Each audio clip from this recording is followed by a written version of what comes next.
It's time for Recipe of the Day. Ham was one of my favorite things when I was a kid. Baked ham sandwiches, ham and eggs. I just loved it. My brother, he hated it. So it was like my special thing. I got to have ham. He never had any. You know what I mean? So I really like having ham for dinner. I love doing a baked ham at the holiday season or, anytime we're having like a big dinner or if I'm having people over and I just want something on the counter that's hearty that people can make little sandwiches and things out of. Ham is great for that, but I really love just having it on a regular like Wednesday night for dinner because I love it and it tastes good, but also because it's just so quick and easy. I will quite often do a ham steak if we have some leftover rice or leftover mashed potatoes or leftover scallop potatoes. Then what I'll do is I'll do up some ham steaks for us. I'll glaze them in a pan, which is what I'm going to be telling you about. And then when they're done, I add some pineapple to the ham, and that's pretty much dinner. The pineapple is like the vegetable. We're having fruit instead of vegetable. We've got the ham, we've got the leftover carbohydrate, and dinner is served so easy. So first, what is a ham steak? It is a big slice of ham that's usually 1/2 to 3/4 of an inch thick from the center of the pork leg.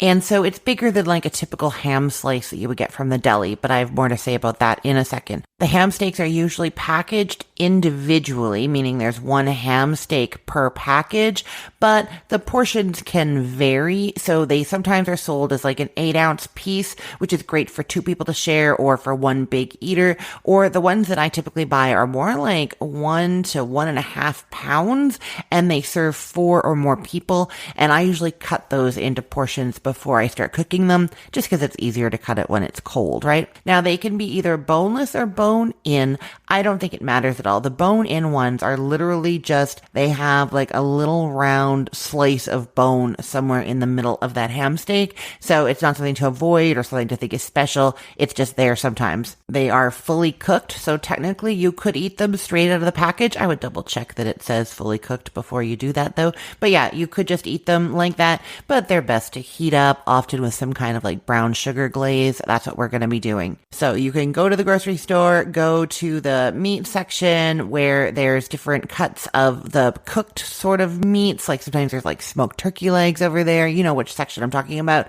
You will see ham steaks there. You can get that. Or you can actually use leftovers from a baked ham or spiral ham, whatever you've got. If you have leftovers, you can use those in this recipe. And the other thing you can do is if you go over to the deli counter in your grocery store, look for a ham there that has a nice rind on it. You don't want that like cooked ham that's pale pink and kind of watery. That's not going to be ideal for this. Get one that has a rind on it and ask them to slice some nice thick slices for you. You want it at least 1/4 of an inch thick, but ideally 1/2 an inch. So that is the other thing that you can do if you can't find the ham steaks in the other part of the grocery store. Okay, once you've got your ham steak, you are ready to go. So the one that I typically get, like I said, is a large piece of ham that's about 1/2 an inch thick. I put it on a cutting board and I cut it into 4 portions. Then I get a little bowl out and mix together 2 tablespoons of brown sugar, 1/2 teaspoon of garlic powder, and 1/4 teaspoon of black pepper. You could add other seasonings if you want. If you really want it to just be sweet without those background flavors, skip the garlic powder and the black pepper. There really aren't any rules here except you want something sweet. Like I said, brown sugar, honey would work, molasses would work, maple syrup would work.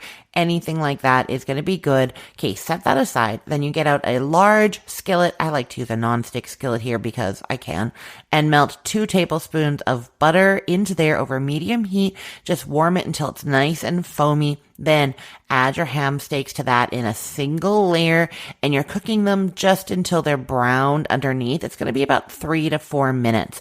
At that point, get that brown sugar mixture, whatever sweet mixture you had, and divide it evenly over the tops of those slices, the parts that have not been browned yet. They're still browning underneath. Let it sit there for just a moment. It's just moistening and kind of sticking to the top of the ham there. Then flip them over and kind of move them around so that that sweetness is going to mix with the butter in the pan. Then you're cooking that another couple of minutes just until browned underneath. Then flip the ham over just to coat the other side in that glaze as well. So now it has that nice brown sugar glaze on all sides. Then you take that out of the skillet and then add in the pineapple.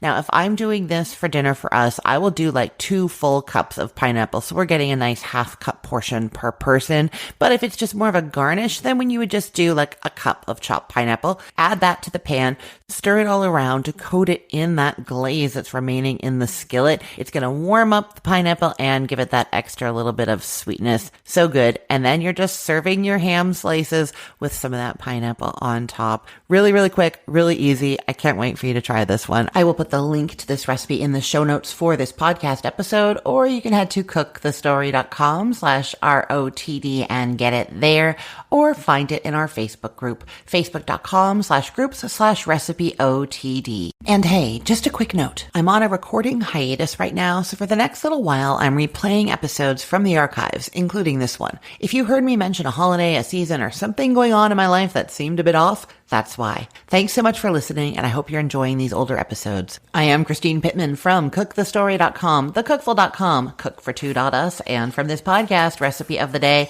I hope you have a great day. Let's get cooking.